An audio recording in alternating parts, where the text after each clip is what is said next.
भगवान के मित्र है सुदामा, जो भगवान जब शिक्षण ग्रहण करने के लिए सांदीपनि ऋषि के आश्रम में गए, वहां पर उन्होंने 64 दिन में 64 कलाएं सीखी। वहीं पर यह सुदामा जी थे जो भगवान के मित्र उन्हें मिले। भगवान कृष्ण ने उनसे कहा था कि देखो सुदामा, तुम मुझसे मिलने के लिए आना द्वारिकापुरी में। सुदामा ने कहा हाँ हाँ बिल्कुल आऊंगा, मिलने के लिए मैं जरूर आऊंगा। ऐसा कहकर यह वहां से चले गए थे। सुदामा जी कौन है? सुदामा जी एक ब्राह्मण है। अत्यंत दयनीय अवस्था उनकी। कोई कहता है कि सुदामा जी भिखारी, भीख मांगते थे। भीख नहीं मांगते थे भैया। सुदामा जी के घर में जो सीधा आता था, जिस दिन सीधा आ गया उसी दिन भोजन बना के खा लेते। जिस दिन नहीं आता उसी दिन भगवान का नाम लेकर पानी पीकर काम चला लेते। एक जोड़ी कपड़ा है सुदामा जी के शरीर पर और टूटे फूटे कुछ बर्तन है। सुलक्षणा देवी है उनकी पत्नी, उनके बालक है। बड़े गरीबी के दिन निकाल रहे हैं भगवान का नाम लेकर।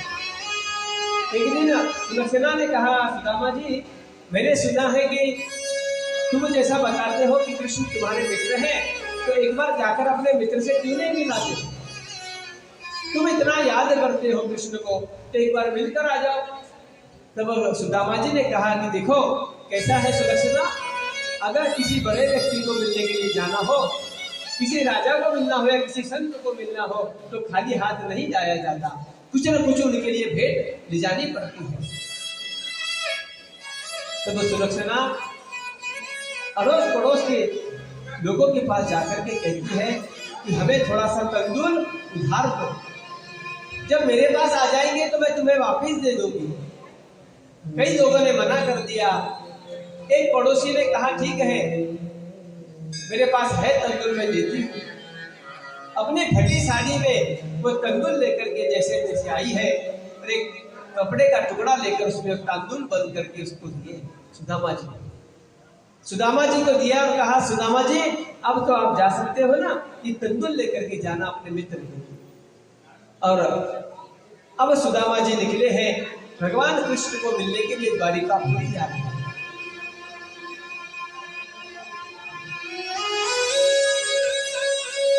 भगवान ने देखा कि ये मेरा मित्र कब पहुंचेगा मेरे पास।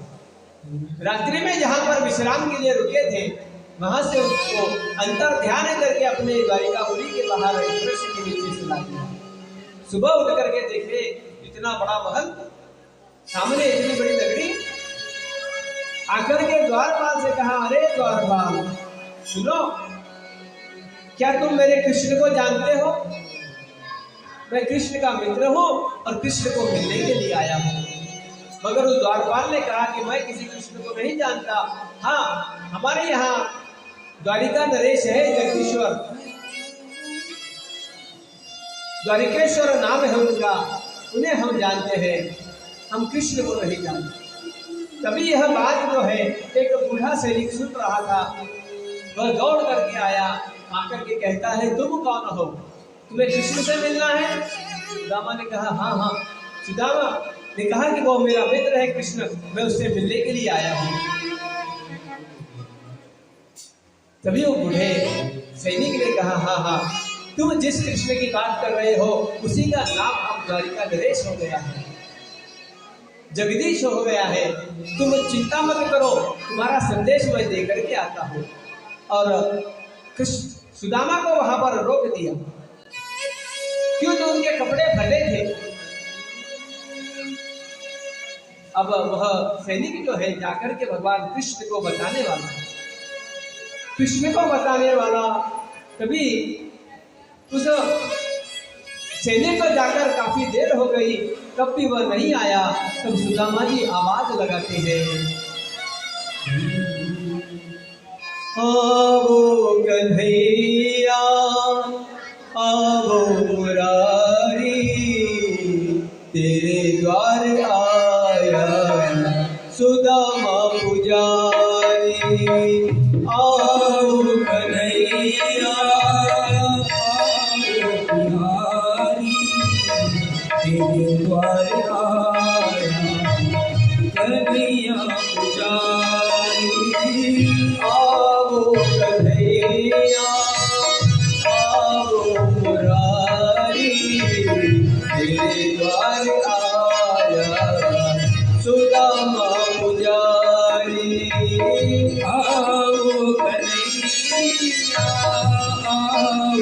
मुरारी तेरे द्वार आया द्वार पुजारी।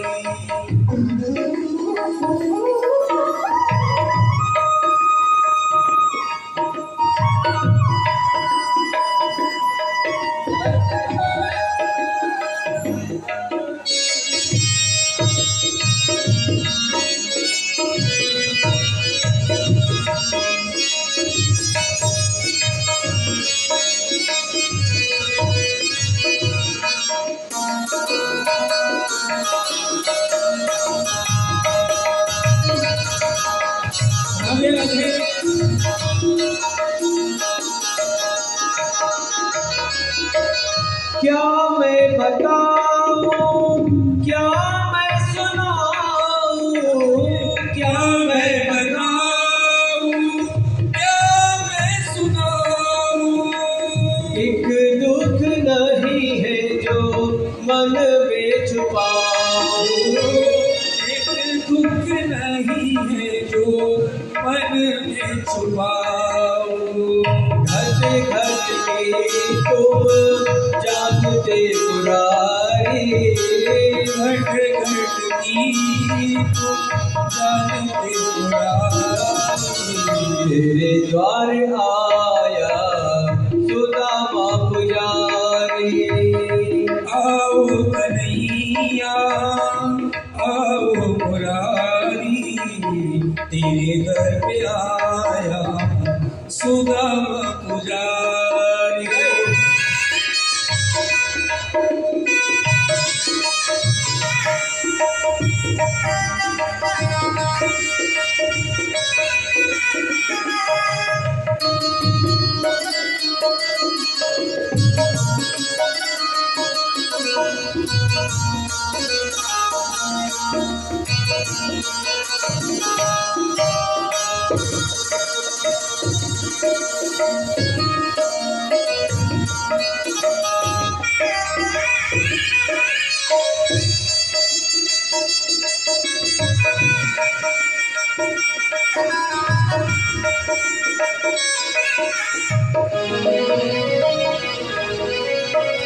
आवाज मेरी पहुंची नहीं क्या, आवाज मेरी पहुंची नहीं क्या।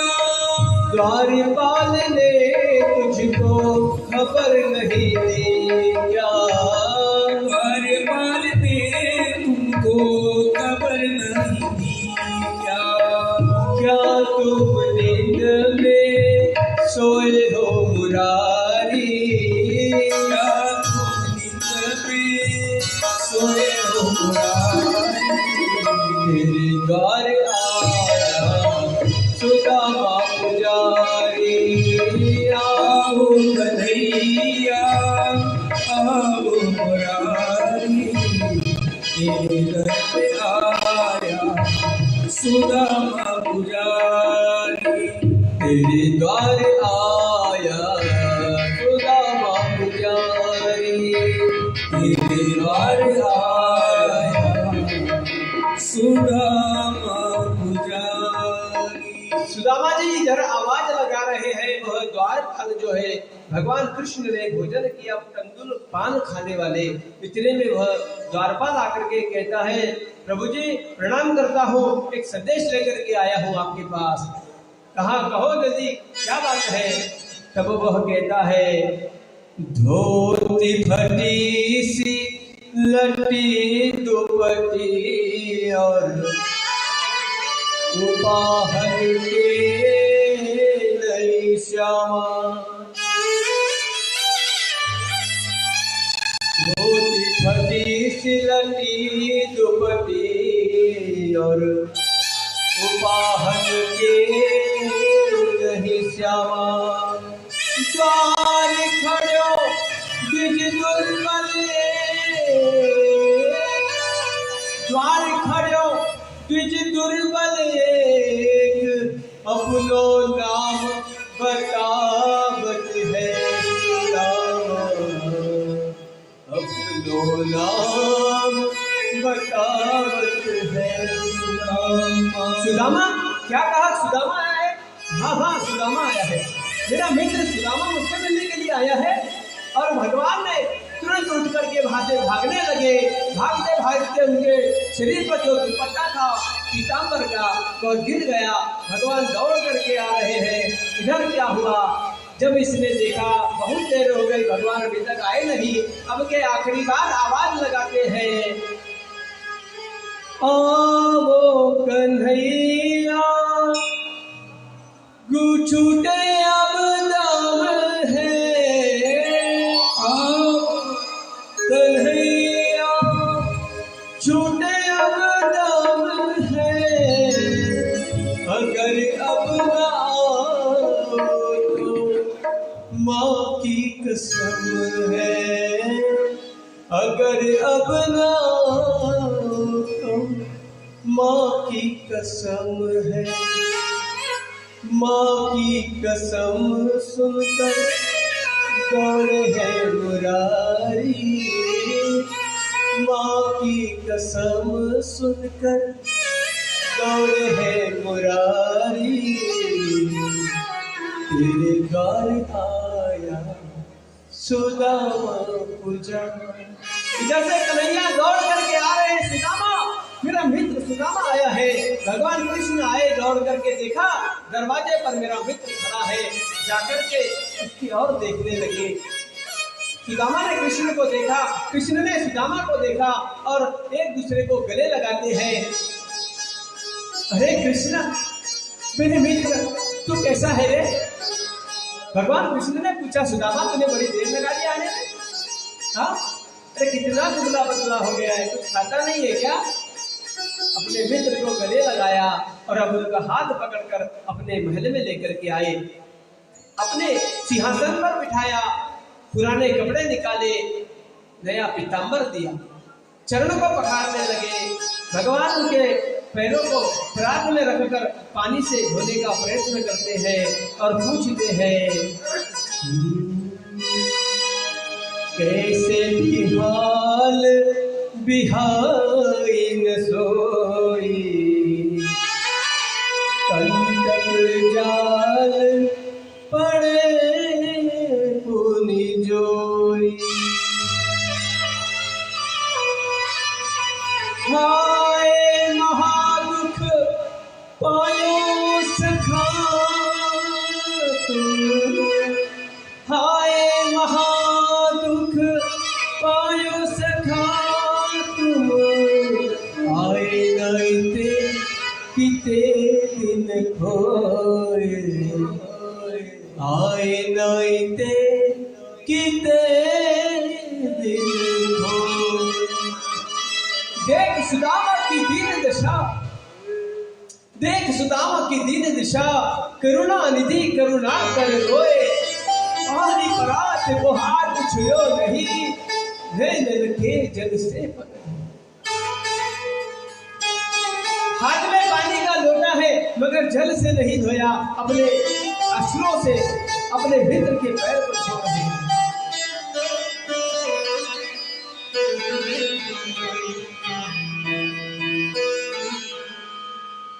अपने मित्र को इतना प्रेम क्यों करते हैं भगवान पता है। एक दिन जब दुर्वासा मुनि इनके आश्रम में आए, इनके यहाँ पर चने रखे हुए थे थोड़े से, और दुर्वासा मुनि ने जब चने मांगे तब गुरु माँ ने मना कर दिया कि हमारे यहाँ कुछ नहीं है, और माता को भी पता नहीं था कि है कि नहीं है। क्यों? तो एक जो चने बेचने वाली आकर के बाजार में बैठी थी, आधे चने बिक गए, थोड़े से चने रह गए थे, वह किसी कारण से वह पोटली वही छोड़कर बाहर गई। एक चोर ने उस पोटली में धन समझ करके चुरा लिया, और जब आगे जाकर के देखा तो उसमें चने निकले। उसने देखा चने मेरे क्या काम के, उसने सांदीपनि के आश्रम के दरवाजे पर रख दिए, और वही चने गुरु माँ ने उठा करके ला करके रखे थे। अब जब लकड़ियां खत्म हो गई, लकड़ियों को लाने के लिए भगवान कृष्ण और सुदामा को जंगल में भेजा। तब कहा कि ये चने तुम्हारे पास रख लो, अगर भूख लग जाए तो खा लेना। भगवान कृष्ण और सुदामा के पास पोटली थी चने की, ऊपर जाकर के बैठे। बारिश आने लगी, वर्षा ऋतु होने लगी। नीचे भगवान कृष्ण है, नीचे की डाली पर, ऊपर की डाली पर सुदामा है। सुदामा ने देखा कि यह वह श्राप वाले चने हैं, अगर यह मेरे मित्र को दूंगा तो वह भी घनघोर दारिद्र्य में गिर जाएगा। श्राप ही ऐसा। दुर्वासा मुनि ने कहा था, और वो जो जिसके चने चोरी हो गए थे बुढ़िया के, उसने भी कहा, उसने भी श्राप दिया था कि जिसने भी मेरे चने चुराए हैं, जो वह चने खाएगा वो घनघोर दारिद्र्य में पड़ा रहेगा। दुर्वासा मुनि ने भी यही कहा। तो ये बात सुदामा ने सुन ली थी। सुदामा ने देखा कि अगर ये चने मैं कृष्ण को दूंगा तो उसे भी गरीबी का सामना करना पड़ेगा, सारे चने खुद अकेले खा गए। कृष्ण ने पूछा, क्यों सुदामा तुम कुछ खा रहे हो? तो कहा, नहीं नहीं, ये बारिश के वजह से ठंडी हवा चल रही है और मेरे दांत बज रहे हैं, इसलिए आवाज आ रही है। भगवान कृष्ण सब जानते थे, इसलिए अपने मित्र को इतना प्रेम करते थे। पीला पीताम्बर पहनाया, कुछ दिन वहां पर सुदामा रहे और अपने भाई भाभी के बारे में पूछने लगे, कैसी हो भाभी, विवाह हो गया तुम्हारा, कितने बच्चे हैं, और भाभी ने मेरे लिए कुछ तो भेजा होगा। तब सुदामा जी जो है अपनी पोटली को दबाने लगे। इसने देखा कि इतने बड़े साम्राज्य का ये राजा है, ये तांदुल देकर के क्या इसका मान रखूंगा मैं। काख में जब पोटली को दबाने लगे तब भगवान कृष्ण ने जबरदस्ती वो पोटली दी, उसको खोला, देखा तो कंदुल, पहली मुट्ठी मुख में डाली, पहला राज्य दे दिया, एक लोगों का राज्य दिया। दूसरी मुट्ठी डाली, दूसरे लोगों का राज्य दिया। वो तीसरी खाने वाले तभी रुक्मिणी ने रोक दिया, जी रुको साहब, इन्हें राजो बनाओ ला पके फकीर बन पाला है, थोड़ा प्रसाद हमको भी दो, हम सब रानियां मिलकर खा लेंगे इसको, इसका प्रसाद है। और सब रानियों ने एक एक दाना अपने मुख में डालकर अपने आप को बड़ा धन्य माना। और वहां पर कुछ दिन सुदामा जी रहे। और सुदामा जी वहां पर रहने के बाद जब वापिस जाने लगे, अपने परिवार की याद आई, तब कृष्ण से कहा कि अच्छा मित्र, अब मैं चलता हूँ। तो मित्र ने कहा, चलता हूँ तो ठीक है, पहले ये पीताम्बर उतारो, ये गहने जो तुम्हें दिए हैं वो सब निकालो, ये तुम्हारी पुरानी धोती पहनो, पुराने कपड़े पहनो और फिर जाओ। सुदामा ने पुरानी अपनी धोती पहनी और वहां से निकलने लगे। जब वन मार्ग से आ रहे हैं तो उनका एक मन कहता है, अरे अरे अरे अरे सुदामा, तू तो तेरे बड़े मित्र का बड़ा बोलबाला करता था, उसने तो तुम्हें पीताम्बर तक नहीं दिया, जो पीताम्बर पहनाया था वो भी निकलवा लिया, जो गहने तुम्हें पहनने के लिए दिए थे वो भी निकलवा लिए, ऐसा कैसा मित्र है तेरा? तब सुदामा का दूसरा मन कहता है, अरे दुष्ट चुप रह, मेरा मित्र ने कुछ सोच समझ करके ऐसा किया होगा, वो जानता है कि मैं जंगल के मार्ग से घर जाने वाला हूँ, हो सकता है मेरे शरीर पर आभूषणों को देख करके कोई डाकू चोर लुटेरे मुझे लूट लेंगे और मुझे कोई क्षति पहुंचाएंगे, इसलिए उसने सब निकाल दिया। अपने मन को दबाते और वहां से धीरे धीरे धीरे अपने गांव में आए। आकर के जब अपने घर के सामने देखा तो घर तो दिखाई नहीं दे रहा, कोई बड़ी महल वहां पर खड़ा हो गया। फिर एक चक्कर लगाकर आए, इनको लगा शायद मैं गलती से दूसरे के घर के सामने खड़ा हूँ। एक चक्कर गांव में लगाकर वापिस वहीं आकर खड़े हो गए। अब जब अंदर से देखा सुलक्षणा ने कि पति आए हैं, अंदर से आरती का थाला लेकर के आए, आरती करने लगे। सुदामा ने कहा, अरे तुम सुलक्षणा, ये हमारा घर ऐसा कैसा हो गया? तब कहा सुलक्षणा ने, आपके जाने के बाद आपके मित्र कृष्ण यहाँ पर आए, उन्होंने हमें मुझे आंखें बंद करने को कहा और ये सब धन यहाँ पर देकर के चले गए। तब कृष्ण ने उस मन से कहा, जो मन भगवान कृष्ण के लिए नाम रख रहा था, उसे कहा, अरे दुष्ट मन, सुन, देखा मेरा मित्र ने मेरे लिए क्या किया है, यहाँ पर इतनी धन संपत्ति मेरे लिए छोड़ करके गया है, अब तू मेरे मित्र को दोष दे रहा था। अब सुदामा जी ने जो भगवान का धन मिला है, संपत्ति मिली है, इनको भगवान के कार्यों में लगा करके दिन निकालने लगे और सारा धन जो है भगवान के कार्यों में उन्होंने खर्च किया। बोलिए गोपाल कृष्ण भगवान की जय हो। और बहुत सुंदर यहाँ पर कथा हुई। एक दिन भगवान श्री कृष्ण बलराम